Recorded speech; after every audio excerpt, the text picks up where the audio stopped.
Welcome to the CEO Corner. Rishabh Malpani here, and I interview successful entrepreneurs to share their experiences, knowledge, and wisdom based on their entrepreneurial endeavors.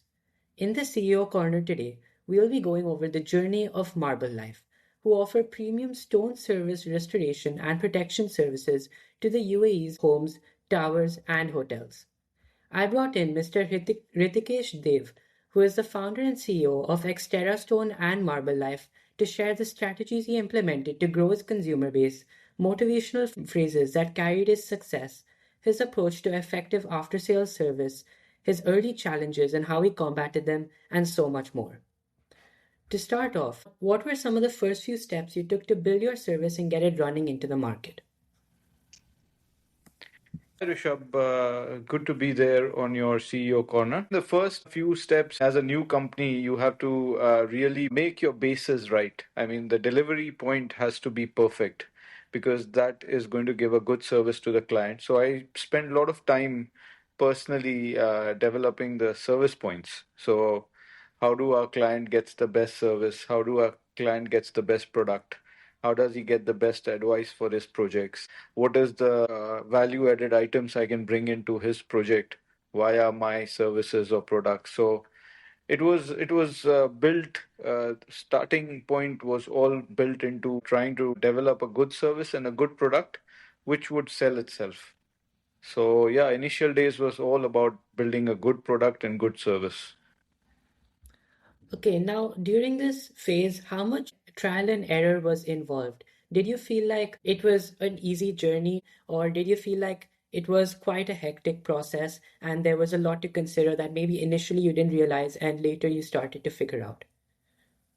I think there's always a lot of unknowns that you enter into. So plans, you plan, but the plans never work. You have to tweak them as you go forward.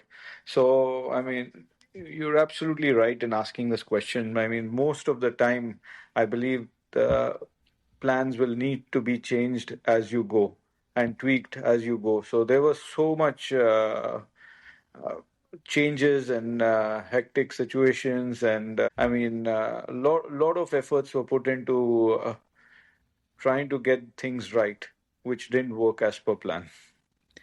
Okay, thank you for that. Yeah, I agree. I feel like right now I'm starting a venture of my own, and there's so many things that go wrong and some things that just don't go as planned. So it's really important to be resilient throughout that phase and keep going to achieve successful businesses. Yeah, I mean, you just need to have the goal in sight. And then, if the goal is in sight, then even if the direction changes and the plan changes, at least you just need to keep going forward. And as long as your goal is in sight and you're going forward, eventually you will reach there. Maybe a little longer way or a shorter way, but you will reach there. Now, how did you build trust with clients when you were still a new company?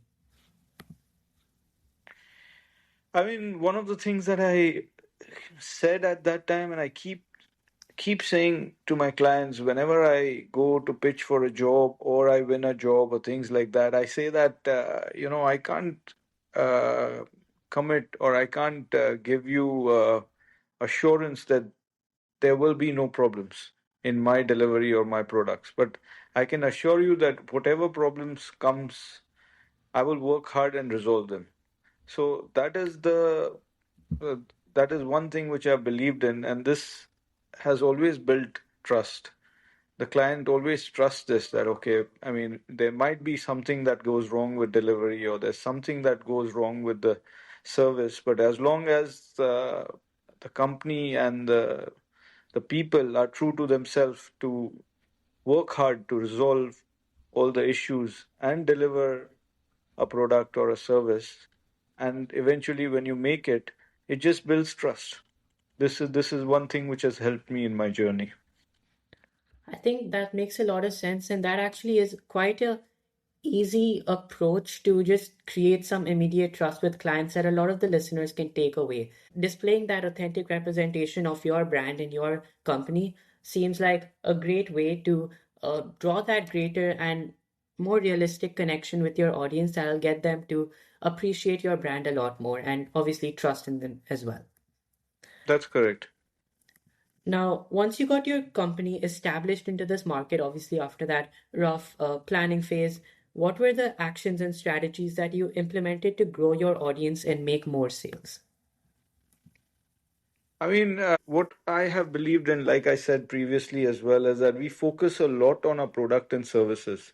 And I've believed that our product and services is going to bring in the sales. So this is one philosophy which has driven us, and that has been what still goes on in our company.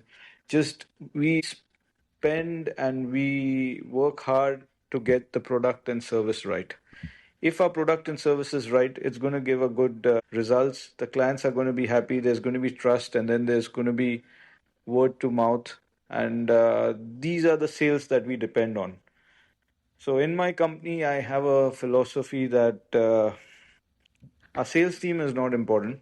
I mean, I spend a lot of time and a lot of efforts and investment in operations. I develop my operations so well, and I'm one of the few companies who incentivize operations rather than sales, and that good operations, delivers good product, delivers good service, creates trust, and then we have a recurring business and sales. So that's our strategy, Rishabh. Okay, I really agree with that, and that completely links with what one of our previous guests has also said, the CEO of Mastercraft, that just investing in the operations, investing in the product, that's the key because that's in the end of the day, that's what you're actually delivering your customers. So if you really nail that down, then obviously there are a bunch of different factors working for you, and that can really carry your growth. Absolutely. In fact, like I said, that there was a decision I had to make because a lot of companies incentivize sales, and I made a decision that no, I think our operations is the key driver in our sales actually, and then I switched from incentivizing sales to incentivizing operations. Great product, deliver great products, and we get good sales in future. Was there a certain turning point or a specific deal that significantly accelerated your growth? I mean, there are milestones which really help you. I mean, you just need to keep working hard every year, and then that will definitely give you calculated growth.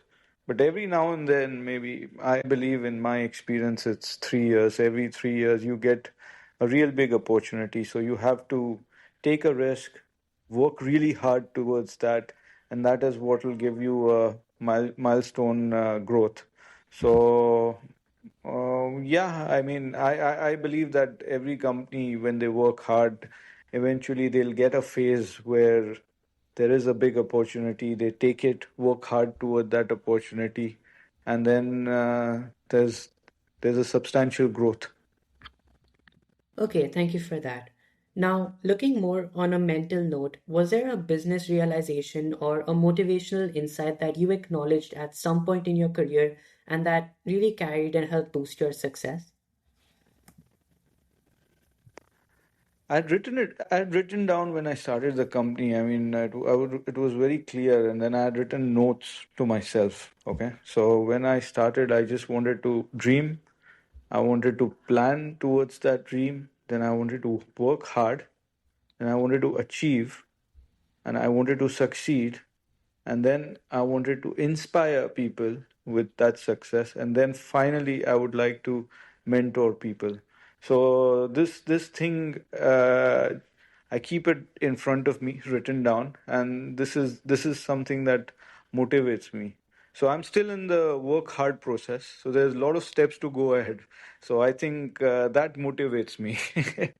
Yeah, I think I agree with that. Like a lot of the time, when people are in different kinds of phases in their life, like for example, when they're working on a project and at some point they start to feel a little bit demotivated, some people suggest to just think of why you started. And I think that this is a perfect example of that.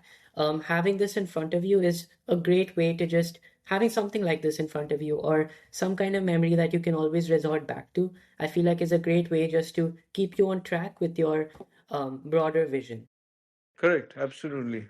Yeah, thank you for sharing that.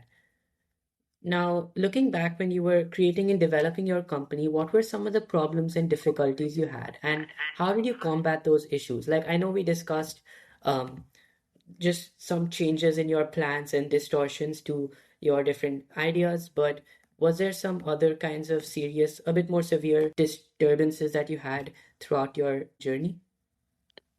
One thing to realize, I mean, I've started the business and I've carried on for that. One thing to realize is that when you have a plan and you have a vision and you start a business and you think that the plans change and you have to work towards the changed plans and keep going, what you don't realize is that when you made a business plan, there are so many other things related to the business that comes along with it, like compliance and public relations and government coordinations and auditors coordinations, and there are tax coordinations, and there are a lot of other things which you're not good at and you don't enjoy, and you say like, okay, if that thing was not there, then I'm really enjoying my business, you know.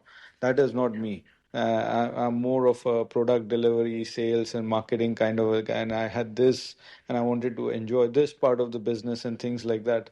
But as a businessman, you have to embrace 360 degrees of the business. You have to do this, that, and the others, whether you like it or not. So, if you ask me, some of the other non-exciting part of the business, which are the compliance and audit and government relations and all those things were something which I didn't enjoy.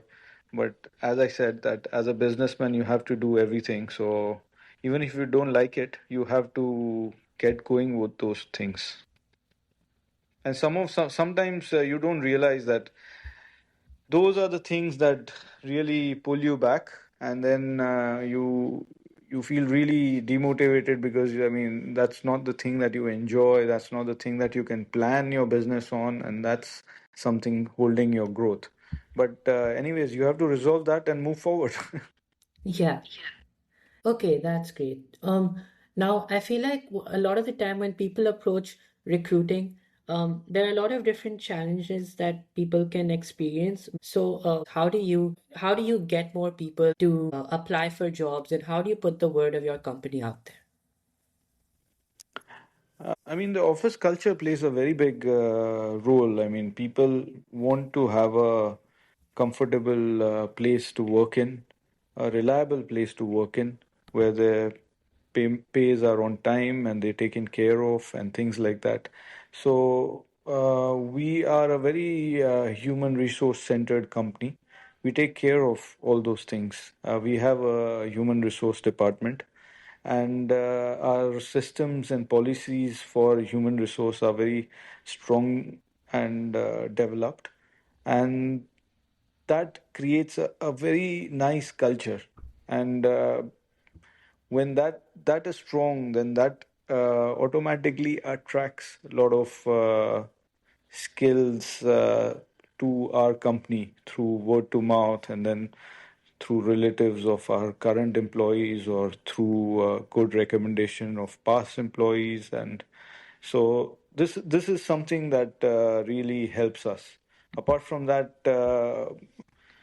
our human resource department does a lot of efforts into um, advertising on LinkedIn and other portals, and they are member of Naukri Gulf, and these are the avenues where the recruitment has. But principally, I would say to have a good culture in office is a very big plus point. Okay, yeah, thank you. That makes a lot of sense. And in the previous episode, I like recorded with a human resources expert, and he said something along the same lines of what you're saying. Having a good company culture is really important because it can obviously, one, you take care of your workers, they have a better experience, and two, they would be more productive. They would be able to refer the company to more and more people, and in general, like in all aspects, you just grow in that way. So, yeah, I really agree with that. Now, from what I understand, the market of stone surface protections services is highly competitive in the UAE. So, what are some of your unique selling points that help you differentiate yourself and attract more customers? I think, again, as I said, the investment in product and services and in human resource uh, brings a lot of trust. Uh, and that trust is what drives the whole thing forward. So our systems are very our operation systems are very organized, you know. So let's say if you have to get your villa marble polished, and you would call one of our competitors, and he would just come in maybe late and then do the job in a very untidy way and things like that.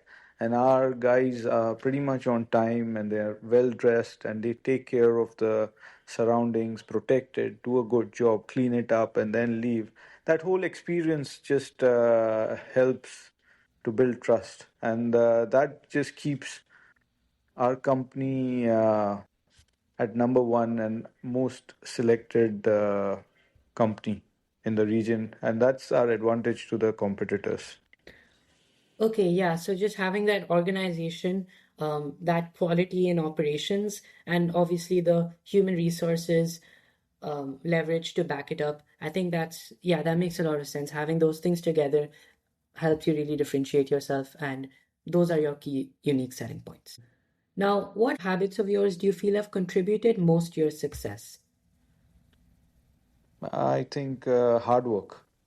I'm not scared of hard work, and I just try and resolve lot of issues and a lot of situations, and I've come out of tough situations and everything just by working hard, just just focused on the problem or on the service or the situation, and work hard towards it, and that's always got me results. So I would say hard work and not getting scared of hard work.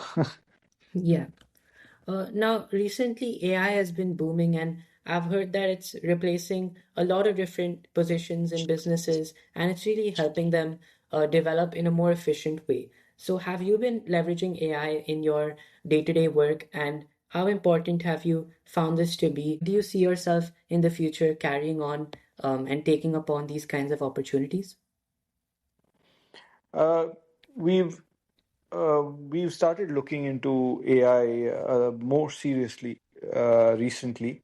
So we are in the beginning stage, actually. I mean, just we are trying to just see that what AI can do for us, what are the changes that we can bring into our systems that can enable AI to help us, what are the domains AI can help us in. So we started just recently researching into it. One of the first steps is that we've got a AI consultant on board who's helping us to look at our processes and see how the AI agents can help us. In a month, there's going to be a introductory AI training for our boys, so everyone gets acquainted with AI. So yeah, we are in the starting phase of experimenting, learning, and researching how AI can develop. But I'm sure with the kind of development AI is showing, each company needs to be AI ready in it for future. So that's something that we are looking forward to. Yeah, I think I completely agree with that too. And my dad, he's also starting a company, a new one, and he's also seems to be using AI quite a lot. So I think there really is a lot of scope for this new technology. Huge scope. I think we just need to be creative and say in what sense AI can help us, but definitely AI can help us in a lot of things. Yeah. Now, lastly, what are some of your future plans to expand Marble Life Gulf, aside from AI, like some of the more logistical aspects? I mean, immediately we are planning to expand in GCC. Currently, we are in UAE based, and we are currently going to try and expand in GCC. But due to the current situation, I mean, it might take a little longer for the expansion plans, but our immediate expansion plans is to expand in GCC, the other GCC countries. Okay, great. And I wish you good luck for that. Thank you very much. That's all for today. Thank you so much, Mr. Hrishikesh, for being here and sharing your experiences. To all the listeners, I post frequently, so stay in the loop to learn new things that develop your business understanding. And for now, the CEO Corner is closed.